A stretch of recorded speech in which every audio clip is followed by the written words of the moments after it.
of Mice and Men. George and Lenny, two migrant workers, were dropped off a bus miles from the California farm where they were scheduled to begin work. George is a short, dark man with sharp, strong features. Lenny, his friend, is his polar opposite, a behemoth with a shapeless face. Thirsty, the two come to a halt in a clearing near a pool and decide to spend the night camping. As the two of them talk, it becomes evident that Lenny has an intellectual disability and is completely devoted and dependent on George for protection and advice. George discovers that Lenny, who enjoys cuddling soft things but frequently kills them by accident, has been carrying and stroking a dead mouse. George yells at Lenny and throws it away, terrified that Lenny would catch a sickness from the dead animal.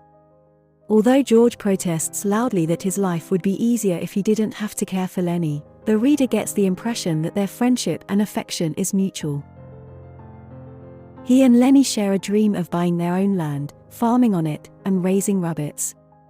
George finishes the night by telling Lenny a story about what life will be like in such a beautiful place. The next day, the men showed up at the nearby farm. George is afraid of his boss's reaction to Lenny, so he insists that he will be the one to speak. He lies, explaining that they travel together because they were cousins and that a horse kicked Lenny in the head when he was a child. They are hired. They meet Candy, an old handyman who has lost a hand and an old dog, and Curly, the boss's mean son. Curly is newlywed, whose wife is flirtatious and full of jealous suspicions. When George and Lenny are alone in the dormitory, Curly's wife appears and flirts with them. Lenny thinks she is innocent, but George, sensing possible problems with this woman and her husband, warns Lenny to stay away from her.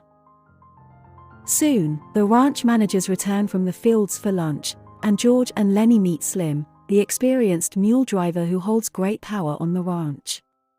Slim comments on the rarity of such a friendship between George and Lenny. Carlson, another rancher, suggests that since Slim's dog just gave birth, they should buy Candy a puppy and shoot Candy's useless old dog.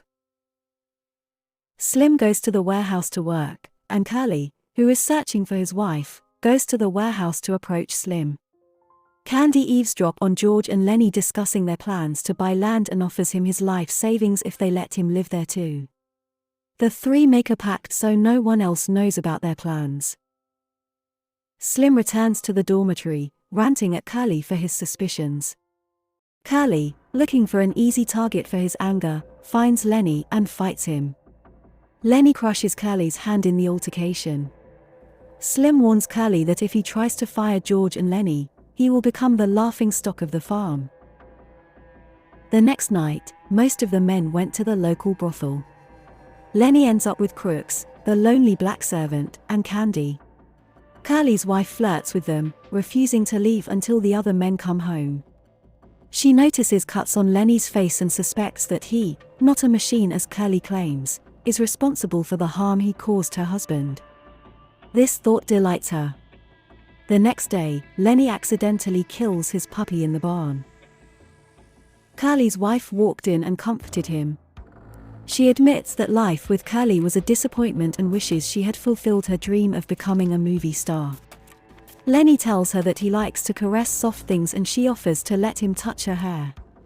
When he squeezed her too hard, she screams. In an attempt to silence her, he accidentally breaks her neck.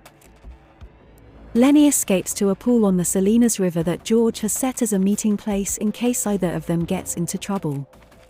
When the men of the ranch discover what has happened, they formed a lynch party, wanting to kill Lenny.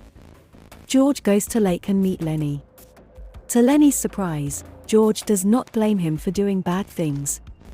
George begins to tell Lenny the story of the farm they will have together. As he describes the rabbits that Lenny will care for, the noise of the approaching execution party grows louder. When the other men arrive, George lets them believe that Lenny has a gun, and George snatches it away from him and shoots him. Only Slim understands what really happened, that George killed his friend out of mercy. Slim brings him in to comfort him, and the other men, completely confused, watch them leave.